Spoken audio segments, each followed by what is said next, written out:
सबसे पहले तो मैं आप सभी का मेरी तरफ से कांग्रेस महिला कांग्रेस की तरफ से हार्दिक अभिनंदन करती हूँ, स्वागत करती हूँ।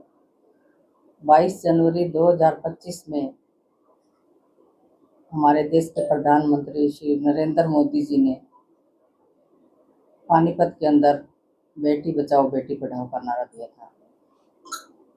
और आप पूरे देश में देख सकते हो कि किस प्रकार से बेटियां सुरक्षित हैं, किस प्रकार से बेटियों के लिए किसी भी प्रकार का ग्रामीण अंचल के अंदर कोई भी स्कूल नहीं खोला गया, उल्टा के स्कूल बंद किए गए हैं। देश की अगर मैं कर्नाटक की ज्वलंत मुद्दे की बात करूं, रवेन्ना कांड, जो पूरे देश को झकझोर देने वाला कांड था, और इस कांड के अंदर भारतीय जनता पार्टी के नेता ही संलिप्त मिले थे। और ये सच्चाई सामने आने के बाद जो है कोई कदम उनके खिलाफ उठाया गया था। जब तक सच्चाई सामने नहीं आई कोई भी कदम नहीं उठाया। और गोवा की अगर मैं बात करूं, गोवा के अंदर भारतीय जनता पार्टी से जुड़े हुए परिवार के लोगों ने ही जो है 20 नाबालिग बच्चियों के साथ उत्पीड़न किया, उनके साथ घिनौना कार्य किया, और जो है उनके खिलाफ भी कोई भी कार्रवाई सरकार ने नहीं की। जब बहुत ज़्यादा कांग्रेस पार्टी ने बहुत ज़्यादा जोर दिया, बहुत ज़्यादा संघर्ष करना पड़ा उन्हें न्याय दिलाने के लिए। अगर मैं बात उत्तराखंड के बहुचर्चित अंकिता भंडारी की बात करूं, तो वो कांड भी सबको, पूरे देश को झकझोर देने वाला कांड था। और उसके लिए भी जो है सच्चाई सामने आने के बाद कांग्रेस पार्टी के बहुत ज़्यादा संघर्ष के बाद जो है न्याय उन्हें मिल पाया था।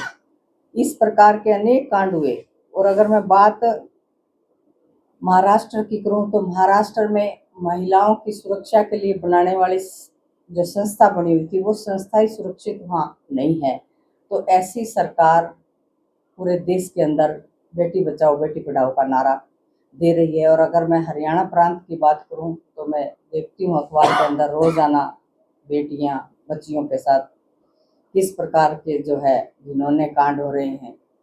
तो मैं सरकार से मांग करती हूँ कि इस प्रकार के कांडों को बंद किया जाए, सरकार सख्ती से पेश आए, और जो लोग इसके अंदर लिप्त हैं उन्हें कड़ी से कड़ी सजा दी जाए, और बेटी बचाओ बेटी पढ़ाओ नारे को जो है साक्षात किया जाए। जो नारा उन्होंने दिया है उस नारे के अनुसार देश के अंदर सरकार चलनी चाहिए। इसी के लिए आप लोगों को कष्ट दिया, आप सभी आए, इसके लिए आपका सभी का धन्यवाद करती हूँ। देश में पेट्रोल गैस को ले हाहाकार है, जहाँ महिलाएं लंबी लंबी लाइनों में लगी हुई है, कुछ लगे हुए हैं, बुजुर्ग लगे हुए हैं, उसके लिए क्या कहूँ?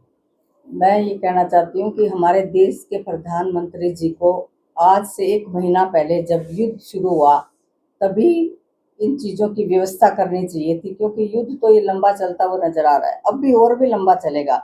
लेकिन कि कहाँ से, कौन से देश से हमने मित्रता के संबंध बना के कहाँ से हमने गैस लेनी है, अगर हमारा देश भरपाई नहीं कर पा रहा दूसरे देशों से, कहाँ से हमने तेल लेना है।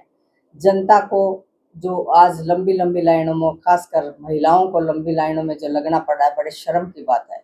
और देश के प्रधानमंत्री और मंत्री ये कह रहे हैं कि किसी चीज़ की कोई कमी नहीं है, लेकिन जब वास्तविकता ये है कि जब हम गैस एजेंसियों में जाते हैं वहाँ भी लंबी लंबी लाइनें, छोटे छोटे मॉलों में जाते हैं वहाँ दुकानों के अंदर 1-1 2-2 किलो गैस भरवा रहे हैं लोग, ऐसी हालात हैं। और पेट्रोल पंपों पे मैं रात ही जैसे आई हूँ बाहर से, मैंने देखा रास्ते के अंदर वास्तव में लंबी लंबी लाइनें लगी हुई हैं।